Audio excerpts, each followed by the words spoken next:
Lucknow airport पर कांग्रेस महासचिव प्रियंका गांधी का स्वागत हो रहा हो या फिर लखनऊ के हजरतगंज में गांधी प्रतिमा के सामने महंगाई, बेरोजगारी और उत्तर प्रदेश की कानून व्यवस्था के मुद्दे पर प्रियंका गांधी का धरना। दावा है कि बेरोजगारी के मुद्दे पर प्रियंका बेरोजगारों का दर्द उत्तर प्रदेश में सुनने जा रहे हैं। विधानसभा चुनाव में भी बेरोजगारों के साथ कांग्रेस का हाथ रखने का इरादा है, लेकिन बेरोजगारी का मुद्दा बनाकर प्रियंका को अब उत्तर प्रदेश में वोट नहीं मांगना चाहिए, यह हम कतई नहीं कह रहे। यूपी में रोजगार के मुद्दे पर राजनीति करती प्रियंका गांधी को 571 किलोमीटर दूर जयपुर से राजस्थान की कांग्रेस सरकार के मुख्यमंत्री अशोक गहलोत का एक संदेश सुन लेना चाहिए। वो लोग रात दिन एक कर देते हैं, सालों बीत जाते हैं। और आप कल्पना करें, कोई सरकार किसी पॉलिटिकल पार्टी की हो किसी राज्य में, क्या कोई सरकार सबको नौकरी दे सकती है? संभव है?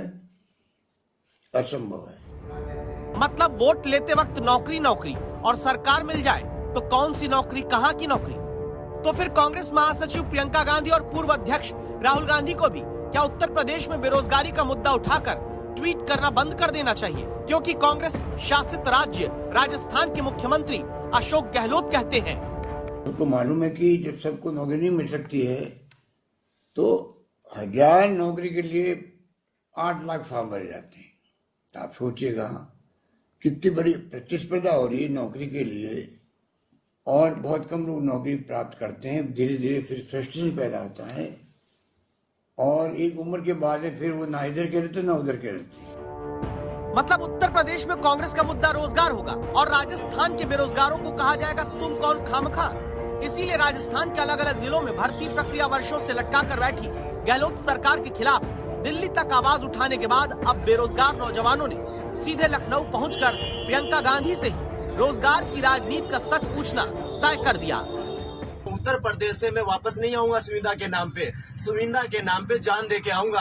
अगर मैं मेरे घर परिवार में वापस आऊंगा तो नियमित कंप्यूटर भर्ती का नोटिफिकेशन दोगे तो आऊंगा। हमारे परिवार ने हमारे लिए, मेरे लिए जो 10 लाख रुपए डिग्रियों के लगाया, मैंने BCA किया है, MSc किया है, MCA किया है, उसके बाद में आप 3 साल से मैं तैयारी कर रहा हूँ। क्या मैं संविदा पे लगने के लिए तैयारी कर रहा हूँ? उत्तर प्रदेश में प्रियंका जी ने ये कहा था वहाँ कि संविदा पे भर्ती निकालना युवाओं का अपमान है। ऐसे में उनके सामने ये बात रखने जा रहे हैं कि राजस्थान में ये हो रहा है, उत्तर प्रदेश आपने ये कहा, मुख्यमंत्री जी तक हमारी बात पहुंच नहीं, न अधिकारी पूछा रहे न। देश में जब पकौड़ा बेचने को भी रोजगार का जरिया बताया गया तो ये कांग्रेस ही थी जिसने देश भर में इसे युवाओं के साथ धोखा बताकर मुद्दा उठाया। लेकिन नौकरियों के लिए अटकाए गए राजस्थान के युवाओं को अब मुख्यमंत्री कहते हैं।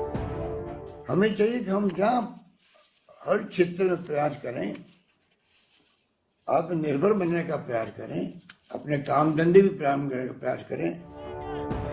सबको नौकरी नहीं दे सकते और युवा खुद आत्मनिर्भर बने तो क्या सरकारी नौकरी की भर्ती इम्तिहान की कॉपियां समोसे का तेल सोखने के लिए भरवाई जाती हैं? 2013 में नर्स भर्ती का इम्तिहान हुआ, 8 साल से नियुक्ति अटकी है। कंप्यूटर शिक्षक वर्षों से रोजगार पाने को दौड़ रहे हैं, कभी मंत्रियों के घर के बाहर जाते हैं, कभी सरकारी दफ्तर के बाहर।